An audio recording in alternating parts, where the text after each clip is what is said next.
Nigel Cecil, calling things out as you like it. Hello, Chakabatties. Welcome, and also good morning, because it's only just after 10 o'clock. But we've been contacted early this morning, haven't we, Hilary, by some of you, bringing to our attention that James, Kemi, Robert and Tom are making a pitch this morning at the Conservative Party conference in Birmingham in order to attract enough votes from Conservative Party MPs to enable them to continue their campaign to become leader of the Conservative Party. The Conservative MPs are going to reduce the 4 candidates down to 2. So what will motivate them to vote? This pitch before the Conservative Party members at the conference. Is it going to be a case of, well, let's see who gets the most applause. Let's wait and see what happens on the tippy-tappy, on the internet, social media. What are the newspapers going to say? That's all a load of cobblers.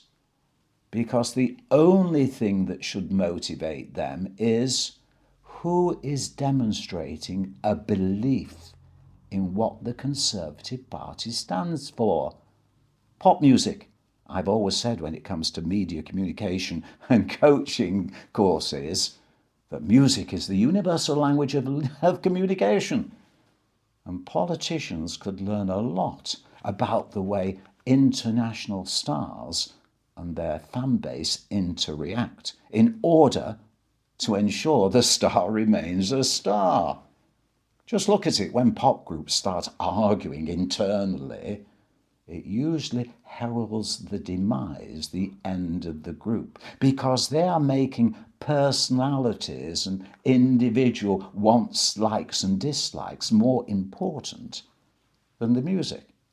I mean, just think about it. Some might say that David Cameron heralded the current demise of the Conservative Party, because when it came to losing the vote over Europe, what was their reaction? Well, I'll resign my position as leader. But if you believed that collectively you all share the same core principles that make the Conservative Party what it is, or the Labour Party what it is, the Liberal Democrats, the Reform Party, if you all share that belief, you wouldn't resign. If somebody thinks they're better, come and knock me down. Because you know, with your core belief, you are the person to keep the party united. So if all anyone does now is say, well, I'm going to resign, that undermines the core belief of the political party maintaining its prominence, the driving force. So we'll leave that one with you. Will the members of Parliament actually know what the core belief of their political party is? In this envelope, from Video 250, we actually enclose the names of the 2 candidates that some of our viewers believe should go forward as the final 2, because they assessed what the candidates said at a hustings on the basis who conveyed a belief in their political party, not arguing policies. Policies, well, they may divide our opinion, but not to the extent where they undermine our belief in our political party, because that's what unites us. There are 2 names in here, and we'll reveal them on what, October the 9th or 10th?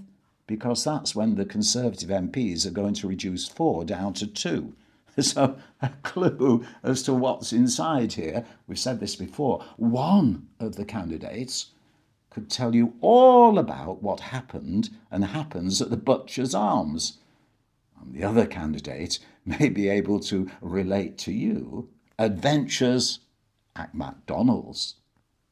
So please join me again and keep your comments and views coming in. Usually we talk about show business, tittle-tattle, but we've been digressing at your request onto politics. So, does a belief motivate you? Or are you more driven about achieving your policies and saying cobblers to anyone who has a belief? A belief is the most important thing. Have you got a belief?